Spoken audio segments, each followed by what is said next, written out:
Yo, yo.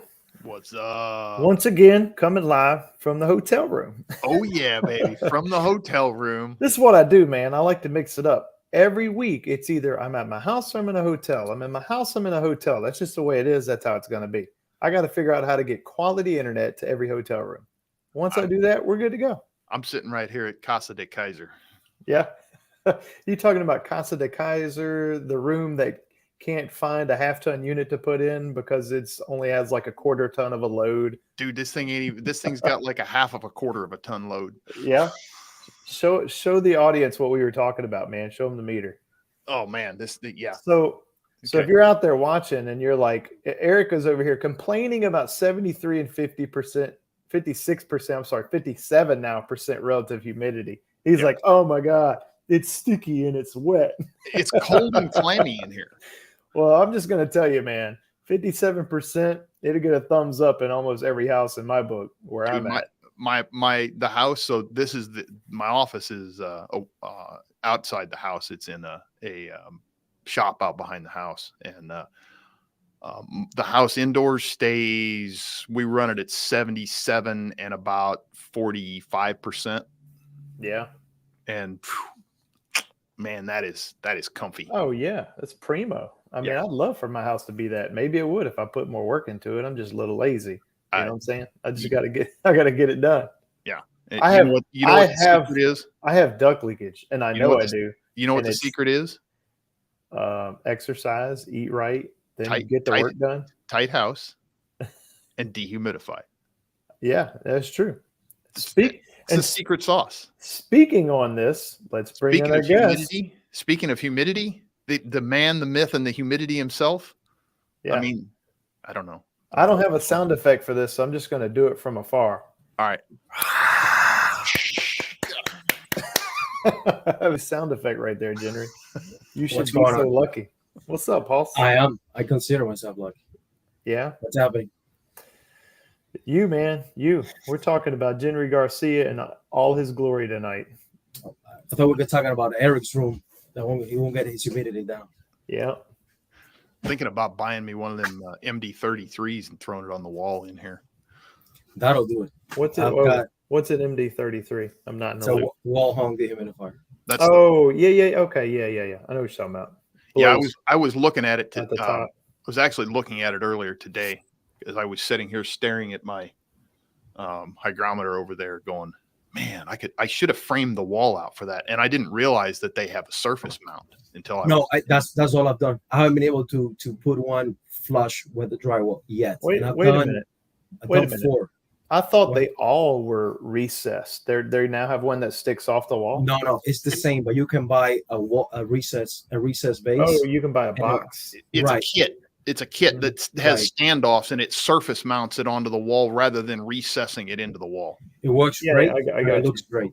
Does it look good? Really? Yeah, it does. Man, I want to see a picture of that. I have. Jenry? Yeah, I have it. Jenry? I said I want to see a picture of that. No, I have a few. I'd love to see one like installed. What I was looking at online looked pretty cool. And how quiet are they? That was my very. And the discharge air is not as warm as you were to do a 98H. Really? The one thing I would prefer that the MV33 would have that it doesn't, it's the ability to set the humidity externally, like to run a control out. It has an onboard, control. So go ahead. I got to ask a question. Does it air sample like every so many minutes to get airflow across it so it can so the sensor can read, you know what I'm saying? Or is it just ambient and it stays there? Because the sensor's got to be built into the box, right? Like you're saying. Yeah. So there's no external wall mounted controller in another location. So to get airflow across the sensor, I'm wondering, did they do anything with fan sampling where the air fan just cuts on like a minute every 30 minutes just to, you know, I don't know.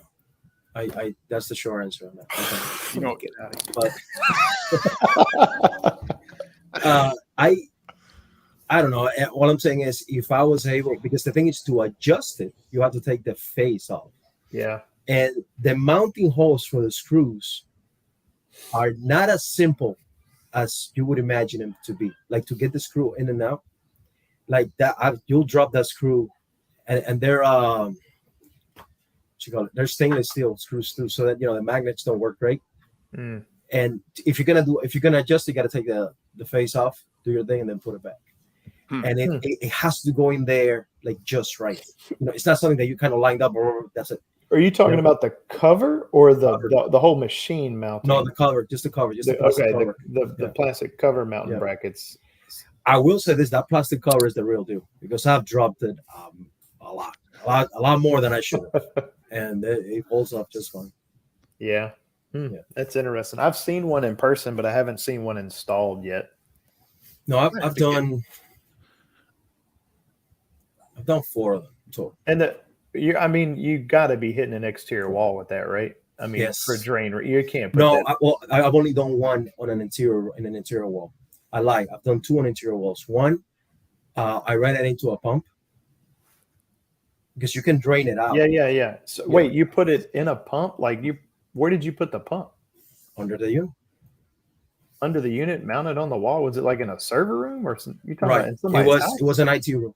Okay, I was about to say, man, a little giant pump. It was. I mean, it was out next to this on somebody's wall. It was an IT room / walk-in closet / gun room / there were some more things there that Yeah, let's not get into that. You.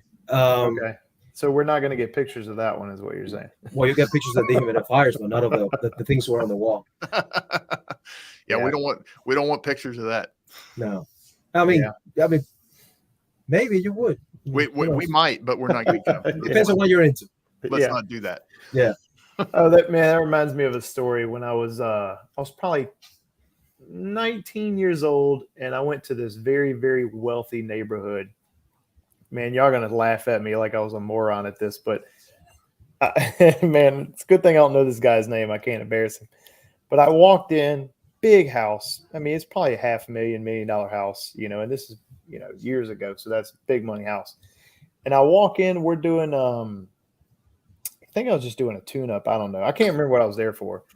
And I was there with another guy. It was 2 of us because he had like 4 units. And I remember walking into his closet, and there was this chain that was hanging from his attic access door inside his walk-in closet, and had this big, circle stainless steel ring at the bottom, and it hung about like head high. And he's talking to me, and he's like, "Hey, what are you staring at?" And I'm like, "What the hell is this chain for?" And he looks at me and goes, "Use your imagination." I had and I was like, "Oh, okay, all right." Let me go back. The weirdest one I have was I walked into a guy's garage one time, and it was one of these hoarders. Really nice person, but I guess we all have our burden, I guess. Yeah. And the guy had sticks of dynamite in there. What? I was like, "Dog, come on, like really?" And he had his unit there, so had to work. It wasn't like right next to the unit, but when you're welding and things like that, there's sticks of dynamite everywhere. Yeah, I don't think I've ever had to say, "Excuse me, sir, before we make this repair, I'm going to need you to take that box of dynamite and go put it in another." And then I go, and I told him, and I told him, "Well, is that dynamite?" He goes, "Yeah, but it doesn't have the little fuse. So don't worry about it. It's just fine." It doesn't have the caps on it. It's all right. No big deal. Yeah, you seem like a trustworthy guy. I'm good with it. Let's go. You and your dynamite. Bring in the. What you got to watch out for on the dynamite is when it starts sweating, because if it starts sweating, it's like sweating the chemicals out of it. That's when you got to worry about dynamite. So how do y'all know so much about dynamite? Dude, have you met my wife? Yes, I have. Enough said, man. I get it, but that's Yeah, that's- interesting. That's a good point. Yeah. That's a good point. If you ask her sometime, you're going to see her this year, right? Or no, you're going to see her I'm next sure I will. Next time Yeah. you see her, ask her about some of the stuff. What she's was the doing second correct. Animal House? That was the first time that Eric's wife came to. Third one, I think, huh? It's something like that. And I then don't. Yeah, third one. we have all these people and all these minds, and we have all these guys really smart. And this guy really knows a lot about this, and this guy knows a lot about that. And Rachel's there, and she starts talking about the whole COVID thing and what, like the vaccines and all that. And we're all listening, like kids listening to a teacher, like little, kindergartens. And Yeah. and we're there, and like this is the smartest person in this house. This lady that we've never met. For 2 years, we're all building everybody up, going, man, we're some really smart guys. We're really smart. People are listening to what we're saying. And then Rachel comes in and goes, y'all have no idea what a real vacuum really is. And it's like, We have no Huh? clue. and she's like, yeah, she goes, and then she runs off into like a 5-minute tangent about how our vacuums are kind of a joke, And Well, we're like, oh, In comparison Okay. to what she deals with, yeah. they are. She Yeah. laughed at me the first time I told her what level vacuum we pull, and we get to. And she's like, no, come here. One day we Let me got to show put you her this. on the show. We're going to do that. Yeah. All right, Jenry, jump us into today's topic, man. What are we getting into? So we're now going to talk about Eric's low room. That's out. I'm just gonna I'm gonna get a little electric heater and set it over under the desk here or something. Reheat, baby. Warm this place up. I can Um, dehumidify with this unit. so I mean, I've got it on dry mode, and that's about all it does. yeah, that's all you can do. Yeah. What do you want to talk about? Do you want to talk about the whole second language thing, or Well, What are you first talking about? off, we're going to thanks. Let's go ahead and, toot Eric's horn over here, man, for going on board full swing with True Tech Tools. Thanks, everybody. Appreciate All it. right. All right. Now that that's out of the way. I've been there 2 days now. Two whole working days. Yeah. I don't know. So maybe we should ask the audience. So one thing I'd like to talk about is room pressurization, because I know you have tons and tons experience in it. I know it's like beating a dead horse. I get it, but I have this idea that I feel I need to flesh out. And me and you, we've talked about this a lot, man, between me and you. And I was thinking, and I'm ready to debate, I guess is what I mean. And so I could go there, but I think you had something else you wanted to talk about, and that was talking about the language barrier in this trade. So maybe we could conquer both. I don't know. what is it that you want to talk about in the room? Let's do it. Yeah. What do you got? Oh, I thought you got language barrier, man. Tell us about it. Let's talk about that. I want to hear more about that. I do too. I'm curious. Like, what's the struggles? Because obviously, I don't speak a second language, so I don't know. I mean, imagine that not being able to communicate, basing all your learnings on from one episode of SpongeBob SquarePants at a time.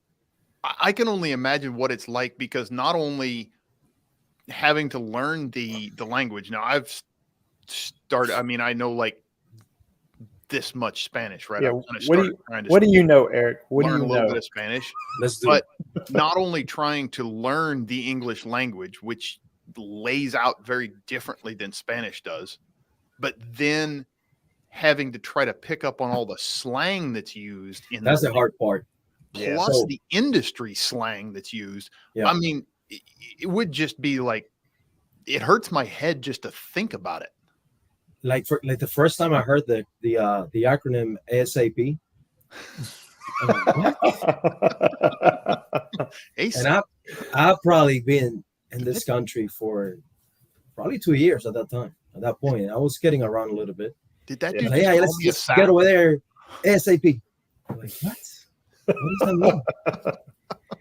And they go like, yes, sir. And then I go like, sorry, what is this guy talking about? And then What- a friend of mine will tell me, like, yeah, you need to get the hell out of Dodge, bro.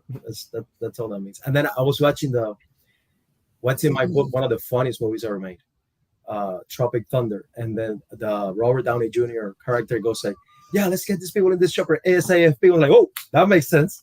There you go. I got that. That's what he meant. That's what he meant.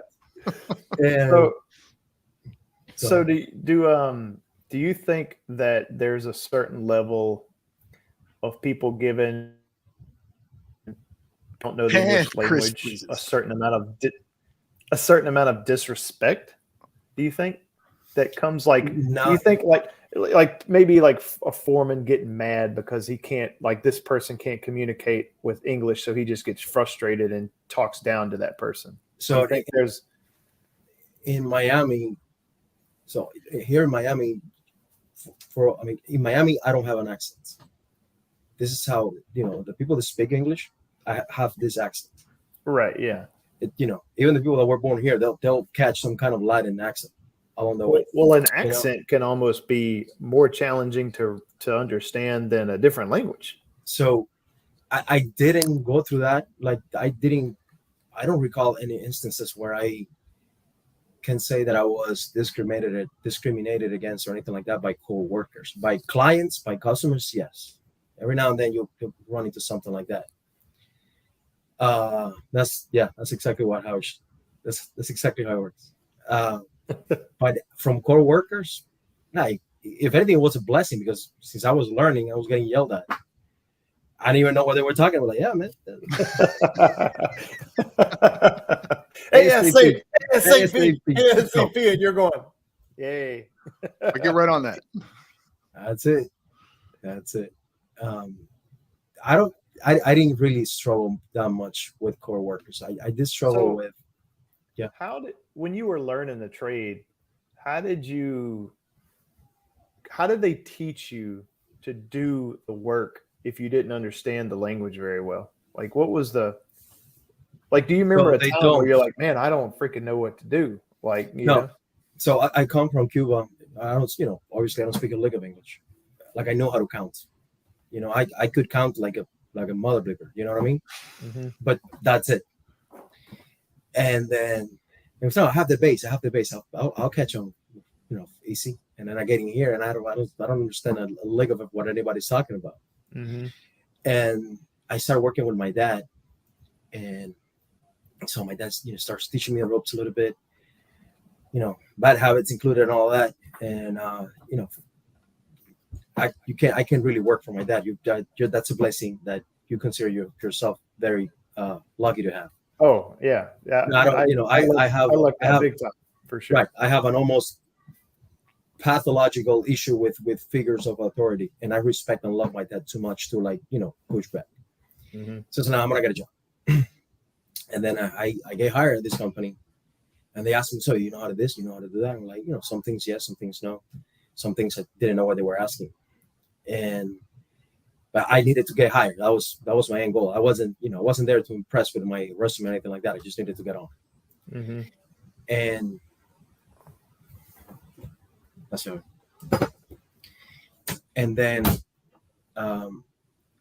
once I get in, I start seeing how much I didn't know of the trade. And I had gone to trade school at this point, mind you. But trade school was in Spanish because that's how things are in Miami. And you went to trade. Okay, you went to trade school in Miami in Spanish. Okay, and that was one of the things that really didn't really help out because everything I had learned was in Spanish, mm-hmm. and so they didn't really. I can't say they didn't really teach me like verbally. It was more up to me, and to pay attention and kind of translate what I had learned over here and apply it over here.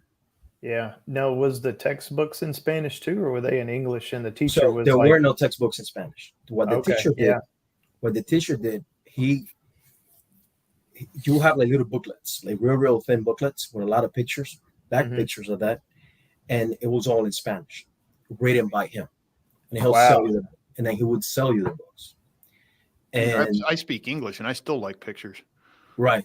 So he's seen a loophole, like a problem, where the textbooks were not he was converted. A go-getter. He was a go-getter. Mm-hmm. If he ever gets to watch this, Luis Roman, salute to you, sir.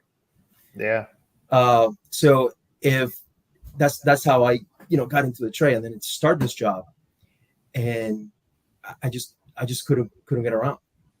Just couldn't get around to anything. And in a way, I lucked out because I think that the second company I applied on, I got to interview. It was the second company I applied, but I got to interview with the owner. And the owner asked me, "So you're going to school?" I said, "Yeah, I'm going to school in Spanish." This conversation was in Spanish. Mm-hmm. And he goes, "So what's a BTU?" And I'm like, like that. I was like, "You're going to school, right?" He's like, "Yeah, I'm going to school." ASAP. I go like, I'll get back to you ASAP. I'll get back. And then he goes like, "Yeah, but you say you're going to school, but you don't know what a BTU is." And I don't remember if I just flat out didn't know, which was likely what happened, or which is nervous, because I was very nervous. Mm-hmm. And the guy just said, "You just need to go back to school," you know. Mm. And as I'm like getting ready to leave, one of his guys walks in, ask him something about a job, and goes like, "Look, yo, what's a BTU?" He goes like, "Oh yeah, it's 12,000 BTU is a ton." He was looking for the whole 1 degree, changing the temperature of water 1 degree, it's a BTU, blah blah blah. That's what he was looking for, but he didn't even get it from his own tech. And we're like, "Yep." And I walked out. I drove down the street. I saw another truck. I called and went, "Yeah, come in and apply." And the guy that interviewed me understood enough that he couldn't communicate with me to give me like a real interview. And he just needed hands to carry things around, to hand me this and hand me that, and just sling ducks and things like that. I was like, yes, he doesn't care if you're Cuban, if you're Mexican, you speak English, you don't speak English. That doesn't matter. He just needs a beating heart. That's all he needed to get a job done. Man, you know what I mean? That takes a lot of balls to go from one interview that, let's just say you bombed it, whatever, and then to immediately pick up the phone and go run out for a second interview. Like, you were on the hustle, man. Like, some people might go home and cry, No, so and like for me to to excel, for me to push the hardest I can push to get something done, I need a certain level of I want to say adversity, discord, If I'm around an environment of like that's whole harmony and kumbaya and things like that, that doesn't really that I don't do well in those environments. I need some kind of disorder around me to to press hard. And you like that makes me think of like the Rocky Balboa movie. So what you're saying is, if your situation's too comfortable, you kick yourself out of your own house and go find a crap hole to live in. So you feel like you got motivated again. Right. I don't. So it just like kind of paint a picture.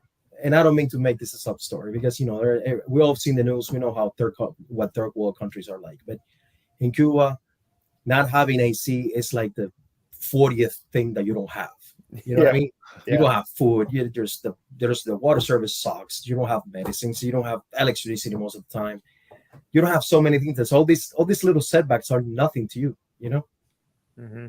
So that wasn't something that really faced me. I just got in my car and found another job and got hired. Yeah, that's crazy. Yeah. Maybe we all need to go to another country, third world country, for like I don't do that. Get humbled. Don't do that. I tell you what, now correct me if I'm wrong here, Jenry. I've gone down to Mexico several times, right, and seen some of what they do down there. Mexico and Cuba speak a little different dialects of Spanish. Very different. Yeah. Oh, very different. Yeah. Okay. It's I mean, just looking at some of what they deal with down there, I'm like, holy cow! That's just they did that, really? Like a person from Mexico could communicate just fine with a person from Cuba, but the slangs are completely different. Yeah. Like you would get by, but it'll take a while to adjust. Well, that's like a person from Louisiana trying to talk to a person from Minnesota in their slang. Right. Yeah. Oh man. Yeah. But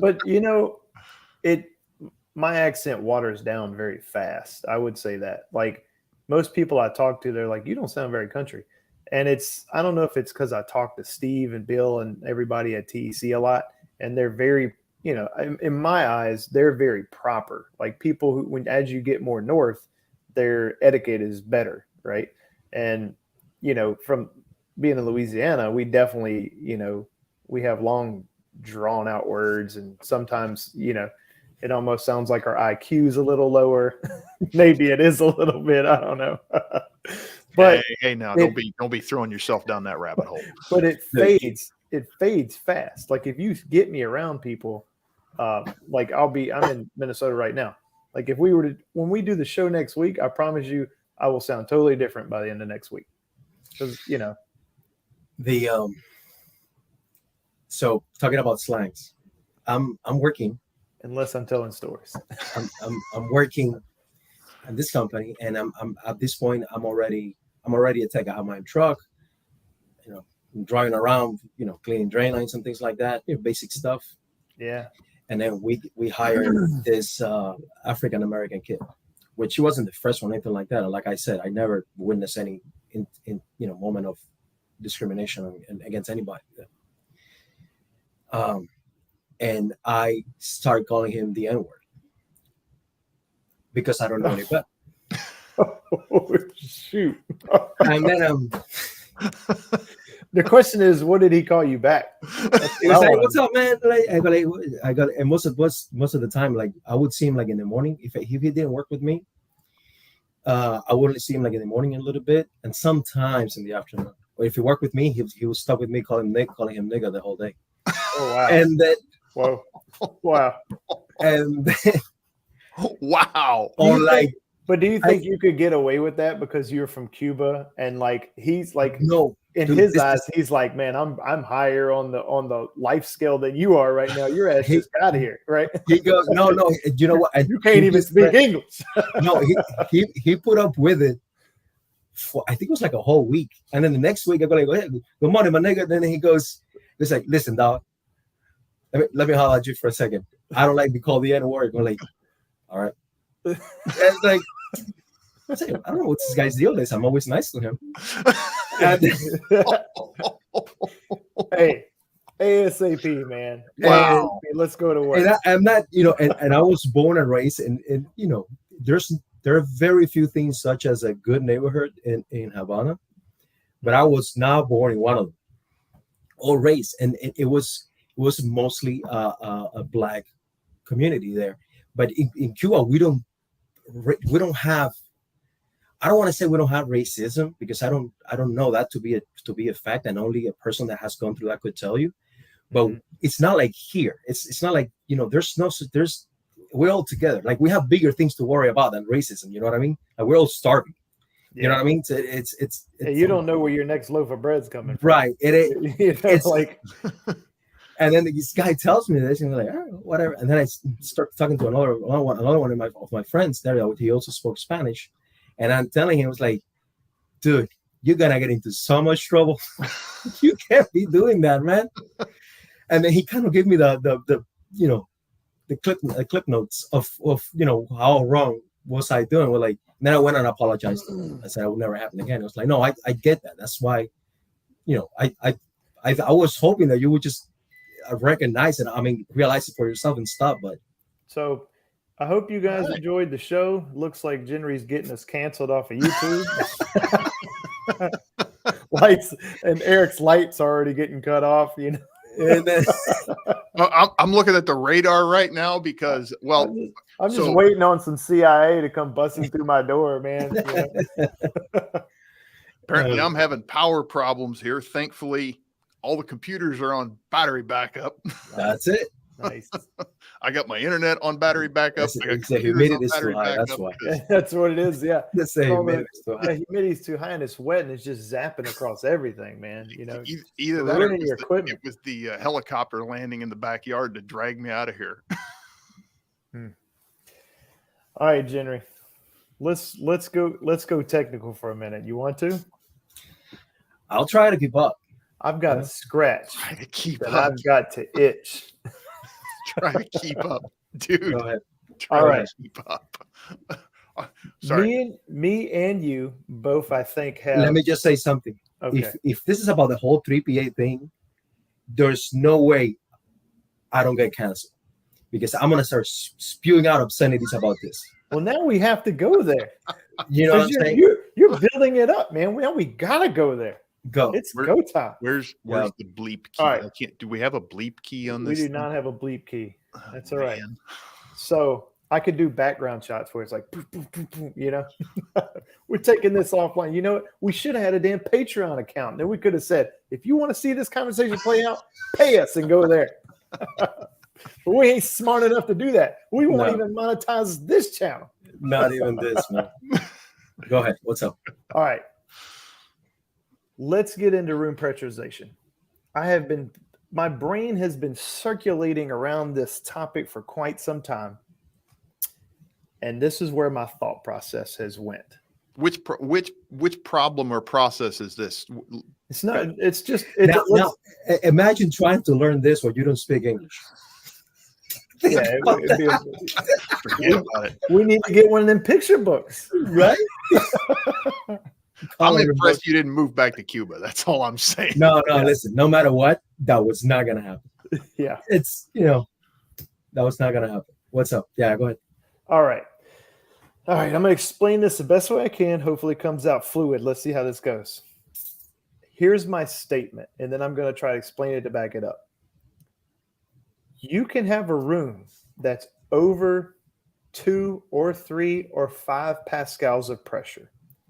As long as that room is not inducing pressure on the blower or reducing flow from the grill, I don't care what the room pressure is, as long as also it's not forcing air outside the house. The room pressure is relative to everything else that's happening from the airflow blowing in that room, as well as where the air is going after it goes into the room. It's a relative measurement. So we've talked about where's the set point, close to 0, 0, 2, 5, 4. I don't think it matters until you know everything else that's relative to that measurement, from supply air when the door is closed, to leakage of the room. If you don't have all the facts, then truthfully, the room pressure measurement is like a peanut butter sandwich without the jelly. It's good, but it's not. This is how I would sum this up. It's a good screening, but it's not a test, because I think a test has all the facts, while screening has some of the facts. And a room pressurization without any more stuff is a screening without the facts, only some of the facts. Yes. I would agree with that wholeheartedly, because but it's an initial test. It is not a.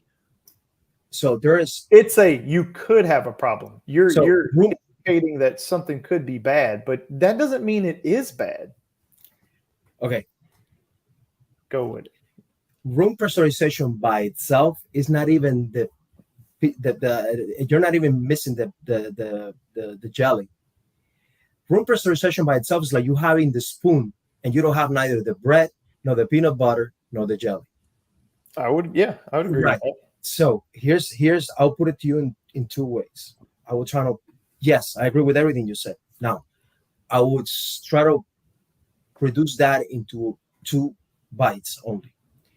Room pressurization, that number only matters if, 1, it's affecting the infiltration by you, the infiltration of the rest of the house by you closing the door to that room, or 2, if by you closing the door to the room, that room pressurization is resulting in the flow coming out of the supply grill to be low enough, yes, to impact the comfort in the room. That's it. Those 100% agree with both of those statements. Those 2 things. Now, you need.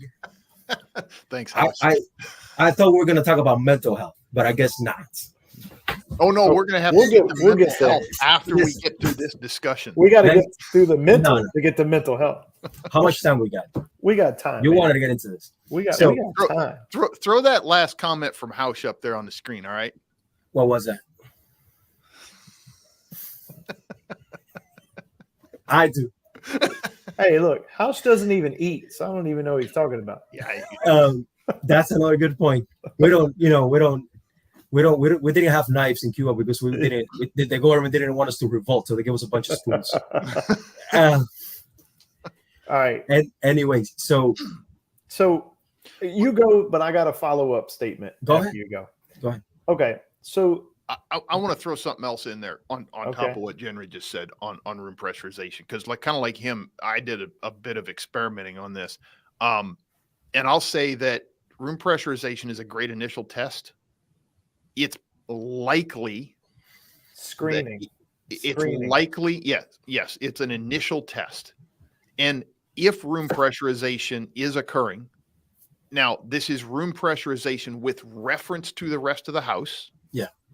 So you make sure that you're putting the reference in the right place. And this is with the HVAC system running. Yeah. Mhm. If that occurs, it is likely that it's causing a problem somewhere. You don't know what room pressurization, the issues Wait. that room pressurization is going to cause. Hold on. You don't know what the issues that room pressurization is going to cause until you close the door. You see 3 pascals and on that manometer, and then you put a flow hood on a can light or a bathroom exhaust, and you see 10 CFM flowing out of there. Correct. Or so this is you what don't- I'm saying. Or you get There a is negative. no house. book. There isn't a single freaking book that explains this way. There isn't. I agree. And if Yes. and if Yes. it, Yeah. Yeah. that's fine. That's awesome. But That's- so the room This- pressurization all these by concepts- itself all these is concepts, is just all these concepts are misrepresented, misapplied, and YouTube is not your friend. It's not. yeah, I agree. We're on YouTube right now. No. Well, okay. Don't listen to us. Educate yourself. Do some testing. Run some numbers. No, and but create your own basics. all right. But here's there is a possibility of a house that has 8 pascals of room pressurization where potentially the flow would stay the same and the house would not get depressurized. It's a I would possibility. say it's a possibility, but it's probably about 1 in a million. It depends on the blower door number. It does. Well, That's the only qualifying. That's the only qualifier. The qualifier, the number one qualifier to itemize room pressurization as an issue or not is See, the blower door number. I'm going to disagree with you. Let's have it. If the blower door number tells me I have a tight house, and I understand what you're saying, but I think what we're stating there is we're generalizing that the whole house is tight equally. If the room That's if true. the room that the air is blowing into Uh-huh. has all of the leakage on a tight house, we got a huge issue. Okay, but you're taking all this as hypotheticals, Yes, and there's software, there's ways to figure this out. there is, and I'm good to go there. But I'm saying what I'm trying to do is, if anybody's watching, and we're trying to educate anybody who watches this show. There, I'm just gonna say it. That's why we're having this talk. We're flushing out how to really do this shit. That's the plan. Okay, the best way to get a client's head, the client's gears turning around room pressurization and the impact it has is you bring a little stool ladder and you get him to stand on the ladder right under the vents. And you say, put your hand to the vent. And you put your hand to the vent. And you close the bedroom door. I was like, hold it right there. You give it a minute. And then you open the door. I was like, did it blow more or did it blow less? I was like, whoa, shit. What's that about? Do you know what I mean? And because Yeah. once you, and then it goes, so what does that mean? It's like, so that means you don't have enough return. That's one thing, but this could have a larger impact on the rest of the house. Why? Because the pressure that you're losing here, you're making it up somewhere else. Means you should That is- sleep with your door open. Exactly. Well, That's another thing. You may be blowing it out of another vent, or you may not be blowing it out at all. You may Right. be slowing the fan down. But the point there is that room pressurization by itself is an indication of a potential problem. Potential And problem. More Yes. testing is required to determine well- what the problem, or if there is a problem. We now have to go to the other side of the coin, because what if the room doesn't have a lot of pressure? Does that mean we're out of the? Well, somebody give me an analogy. Because the one I'm thinking of is full of cuss words. Well, We're Yeah. not out of the sandbox yet if Not our out of room the wood- not out of the pressurization woods is low, yet. right? If Yeah. we get 1 or 2 pascals, and Jenry, you've proven this. You've proven the example of like a room at 2 pascals ejecting air straight through cam lights, a lot of air. Well, So The room pressurization, low pressure measurement does not mean that you're not problematic. And I've put here's what got me down this rabbit hole of thinking about this hard. When you made that post and I started sleeping on it like a lot, like literally night after night, I'm just thinking. And I said, man, and then all of my experience now at TC, I'm thinking, well, you have to have pressure differential to get flow. You're not going to get flow from the room back to the main room unless there's some level of pressure differential, even if it's less than half of a Pascal. You got to have some differential to create that flow. But at any Pascal measurement of differential, you could get the same effect of what you measured in that room. So no room pressurization test, even at the lowest scale of pressure differential, could be good. It's all substantial on how leaky that room is. Yes. Yeah. So it's all, and consequently, it's also substantial of how tight the home is. So let's lay down some definitive statements, right? Definitive statement number one: if you have room pressurization above, I hate to put a number on it, but you kind of got to. And I think this is where Mad Air had to really, I bet those guys for days just were like, we got to put a number somewhere, right?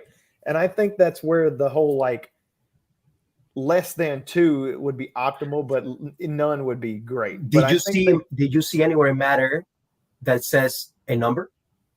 It's man, I wish I had the document in front of me, but it kind of, I didn't see it. I'm going with Hausch's statement right here, and that's exactly what I was going to say. Hausch, thank you very much. Hold on. Yeah. It does have, if I'm not mistaken, it does say something along the lines of less than 2 Pascals. It has some type of remark in there somewhere. Are you sure? I think so, because I want to say I added it. That. I want to say I added it to a training class, and I quoted Mad Air and snipped it from that. The only place, I should say, the first place I saw a number was on the return, return air path strategies that I saw from the DOE Department of Energy, or the DOE. Well, okay, so that document in itself has its flaws when it comes to room pressurization. That document is to address returns, so not room pressurization. What we have to do is we have to lay down some definitive things, right? And I was on a good. The problem is with Mad Air too. You know what the problem is with Mad Air too, that the document is so damn old, you cannot do just a search as a PDF. So you have to read the whole thing. Yeah, you do, because I know. Yeah, I'm with you. Every time I'm gonna reference Mad Air, I have to read the whole freaking thing. Yeah. So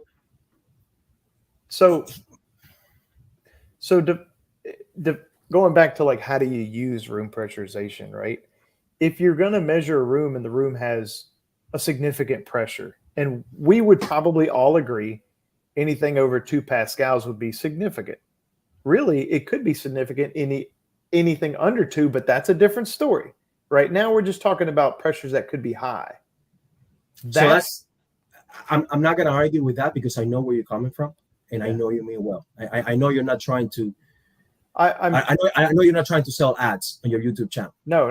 So I know that. We don't know how to make money. Right. Well, I do. Not through YouTube, but I can sell it. Not here, we don't. No. So here's the thing. Here's the thing. If you don't look at this thing as a whole, you're doing 2 things. One, you're leaving money on the table, and 2, you're putting your name on things that you don't understand. Yes. You're saying things are right that you don't know if it's right. You're saying things are wrong that you don't know if they're wrong. You have to have. I feel for this to become mainstream, there needs to be some guidance that allows people to say, in this measurement, I have this definitive statement and I have that definitive statement, and no matter whatever I get for a measurement, these are the things I should do with this measurement, and these are the things I should do with that measurement. The smallest thing that you can do with room pressurization, in my opinion, would be you bring a hood. It doesn't have to be accurate. You just got to be precise at the very least. Okay, you get a hood and you put it on the vent. Close the door, open the door. How different are the flows? Okay, that's one thing. Yes. And the second thing is close the door, open the door. What's the pressure of the house with relationship to outside? If you get disparities in on those two, it's time for a full-on comfort consult. Because there's nothing you can say that you can be right about because you don't know. But then someone needs to know what are all the steps of the comfort consult at that point. There's a lot of people talking about out there. Some better than others. Well, and there's a lot of people talking about that out there. That's going to depend on the construction type of the house. There's different steps that need to be taken on different houses. I don't think I follow that. If you start looking at, say, a slab house versus a house on a crawl space or a house on a basement or a house with an attached garage, detached garage, ventilated attic. We're going to end up talking about CPD, aren't we? Ventilated. Well, but that's your comfort consult, right? I'm saying there's not a definitive pathway for every comfort consult, especially when you start testing different problems in the house. Yeah. All right. No, I got you. Let me throw this at you. Let me throw this at you. If you go into a situation, Jenry, you just described with having either one of those two problems, and then you followed a process that was, let's just say, the standard 310 process, which is where you basically verify a design or go make a design and verify it if there's not one there, right? Load calculation design work. We all know what that means. Then you do a total duct leakage test, right? And then eliminate any duct leakage that's happened. Then you check airflow, check watch, check charge. How many problems, even the ones we're talking about, go away if you were to follow that process? What do you think? Okay, so first of all, why are you checking room pressurization? Is the room warm? Is the humidity high in the space? That's a good question. Why even? We didn't get into that because if the people are comfortable, why am I doing it? Well, and the temperature and the relative humidity are under control, and there's no indications of the IAQ being compromised in the home. You want to check room pressure? Go ahead, but that doesn't mean anything to anybody. Yeah. The clients look at you like you have. The client's gonna look at you like you have two heads and like, "Cool story, bro." Yeah, I'm with you. I mean, ideally, I would think we're coming at this from. That's one thing. Another question I want to ask is how are we checking duct leakage? With a duct tester? I would personally say I for one. What pressure are we gonna test it at? Test pressure 25. Why? Why not? What if the pressure at the air handler is 0.2, but the pressure at this vent over here is 0.05? Totally understand that, but you have to. What are you testing? I agree with you, and I know there's two ways to do it, but this is where I look at this from a different set of lenses. If I'm a contractor and I walk into someone's home, which I've had plenty of years of doing that, if I go in there and I do a duct leakage test with a piece of machinery and I test out this, that homeowner is going to perceive a significant value of me doing that. Okay. I could go the other route, right? Which is where I do my dominant duct leakage and blower door number. But if they don't conceptually understand it either, like I may understand it, and then the homeowner may super struggle to understand what the hell I'm doing. And if they struggle, they're not going to see as much perceived value. So if I'm wanting this to be an easy sell, meaning I'm going to get paid well and I have no discrepancy with my client to make sure I get paid to do it, I think duct leakage testing is the way to go. That on that note, I know that you could sure it up a different way with a blower door and dominant duct leakage, but then you also have to, it can't be windy. So there's a discrepancy there, right? You can't have a windy day on your hands. Let me give you another example. In my climate, duct leakage matters more than envelope leakage from a low calculation and comfort standpoint. Yeah. Okay. When when your ducts are outside conditioned space. Right. In my climate, which that scenario, it's 99.8%. Yeah. Okay. There's that. However, to sell this and to get into people's houses and help them, because you are helping them. Sure, they're paying you, but when you go back home, they're the ones running with now good AAQ and ventilation and low humidity, and now they're comfortable in the bedrooms. You know what I'm saying? So you're helping them. They're paying you because they got to pay somebody to do the thing. So, but hold on. Okay. If you start with duct leakage, you ain't gonna sell it.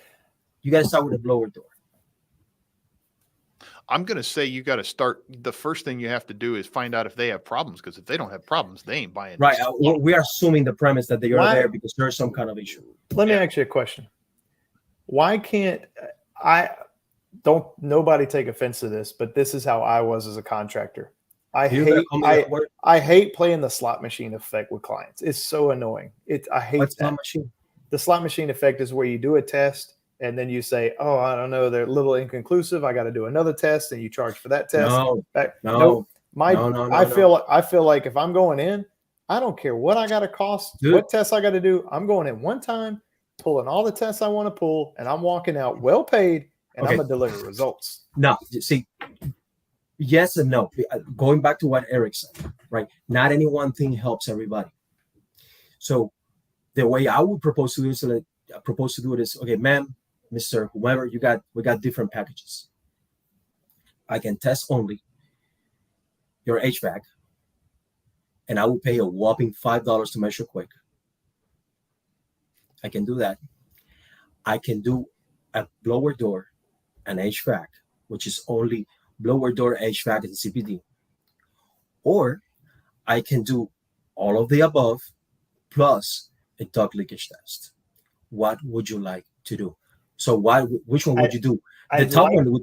I like that, and I think that needs to include some level of guarantee as you work your way through it. Right? Guarantee of what? Like if I'm going to go all the way to duct leakage, then I should be able to ensure something that I'm going to do this additional test beyond the blower door and dominant duct leakage. Not guarantee. Don't. I hate the word guarantee. And I do too, but Henry's about ready to explode his head. Guarantee what? Error That's bar. not my house. Error bar. I'm with you. I don't like the word guarantee either, but English is my second language, guys. Speak slowly. Okay. I've been trying to keep up. Come on. ASAP. All right. So you have your accurate your number, your thing that you're shooting for in the middle, right? And then there's a plus or minus error. And the less data that we have, the larger the chance of an error is. Oh, got it. Yeah, I follow now. Okay, that's kind of So right, I mean, that's in a way that's how you communicate it too. Because like, so what's the upside of the best package? It was like there will be nothing. There will be no rock left unturned. Yeah, we're not going to leave it. We are going to figure this out. We have all the data that we can possibly gather with the tools that are in the industry now. Let me throw another one at you. If someone wants me to do a low calculation without a blower door, I said, you know what? I can do that for you. I'll do it for you. I won't even charge you. I go on Cool Calc and I like kind of throw something together and I send it to them. And I write in big notes. There's not enough information to attest in any way, shape, or form that this calculation is in any form accurate, because there's not enough information that we've been able to gather about the structure and the envelope of the home. And we should call that. We should not call that an estimate. We should call that a guesstimate. That they can have that. You want a low calculation without a blower door? You can have that. I'll give it to you for free. I'll stand in front of your house, one of those little houses, and go like, "Yep, we're done." 5 That's ton, free. 5 ton. That's free. It's everything. But for me to sit in front of my computer and like fire up Quick Model or whatever you use, RiseUp or Elite or whatever, for me to like fire it up and build the floor plan and and do this for what? I don't know shit about that house. Yeah. I don't know shit about that house. Well, I got a 30. I got to know you don't. Well, this goes back to what you said earlier about like you have to see the whole picture. And here's here's what concerns me. We're running into an era of the trade where we're actually getting a lot of people to probably adopt load calculations. I think there's a movement here, and I've heard people do this. They do a load calculation, they think it's right, they do a house, the house fails miserably. They go rip it out and put a bigger tonnage. Probably because there was lack of an adequate return air path and it screwed the house all up. It's like they never gave the install the right chance to succeed with the load calculation because other parts of the design were broken that may not be in the software, right? Like an adequate return path being sought out through a software program. I think that's where it's like, man, we have to drive education through these missing links of piece of data you got to know to see the whole picture with room pressurization, infiltration, and duct leakage. Because if you don't get those right, it don't matter if you do a load calculation and everything. If you don't get those with it, it's still going to fail. The problem with the problem with education is that you got to charge people to do this and charge well. Yeah, charge well. I mean, $500 ain't enough to do half of these things. It takes time, and you're taking on all this work, and now you have the responsibility to look at all these things for not enough money, so you're not motivated. Yes. So education, it's not that the fact that educate somebody, because if you are an institution and you make money through training other contractors, memberships and such, yes, you can do that. You can do that because that's how you make your money, but we can't. Also, of us here, boots with the ones of us that are here, boots on the ground, we cannot do that. We got to charge right. Mm-hmm. Because if you don't charge enough, they don't care about what you have to say. I would agree with that. Yeah. It is very interesting about the larger the house, the more you have to charge. Yeah. You have to charge a number so exorbitant that it was like, what the hell is this guy's gonna do for all that money? It's the truth, man. Hell no, man. There's this ABC 123 SAP AC guy that's gonna come here and it's gonna do it all for free. I'm not gonna pay you. Eventually they come around. See ya. It's like, you know what? All that crazy amount of money that you wanted to figure this out, here, but we better get something out of this. Yeah, that's not an overnight win though. That takes time. Like you have to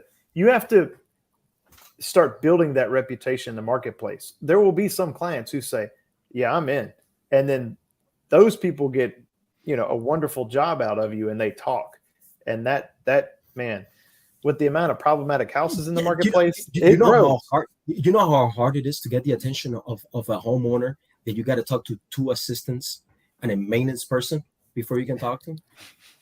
And all he cares about is that his room is warm. But he doesn't know that he has a humidity problem in his house. And he doesn't know that all of his ductwork is sweating. He also doesn't care. You know why he doesn't care? Because he's too busy making money. And he's just snapping his fingers and someone brings him some kind of fancy ass coffee from the French Riviera. And HVAC doesn't work that way. You know what I'm saying? You have to, when it comes like that, you have to make it an exorbitant amount of money. And if you don't get the job, that's fine. I mean, HVAC. You cannot get it right if you don't know. HVAC works that way if they hand you a blank check, doesn't it? Oh yeah. Yeah, for sure. I've had clients. You have me a blank check, I'll go get that coffee myself. Yeah, you're right. I'll go grind those beans and bring you the That's coffee. it. Give me a blank check. That's it. Better not bounce either when I write it out. So, no, it won't bounce. You might get an angry call, but it won't bounce. He got his coffee. So did we go there? Did we flush this out as far as we wanted to? I think the room pressurization thing, it's played out for me in the sense that there's these books, and there's these handbooks, and there's these things, and they talk about this, but how many of us are there actually looking at numbers, measuring, plotting these numbers into low calculation. It So- does this, it does that. You know what I mean? The stuff that we are finding out, the stuff that I am seeing, which Chris, because we talked about it in depth, Mhm. me and Steve, about this. The stuff that we are seeing is not written in any books. I know. I would agree with that. And I think what you're saying is you're bored of the chatter and you're ready for a textbook to live. I'm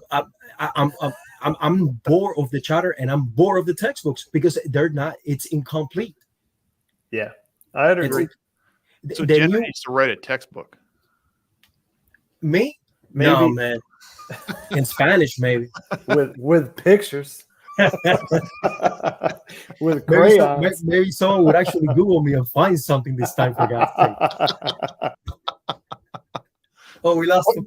Chris is gone. Where'd he go? He's Googling me. He's Googling. He is literally gone. Like he just, oh no, here he comes back. again. Oh, boy. It's hotel internet, baby. You know what I'm saying? Oh, man. Oh man. Good anyways, stuff. We're hitting that awkward silence moment. I We know. are. Time Well, I to mean, roll. we are. We've been on. You know what I do at awkward silence moments? leave. You hang up. What's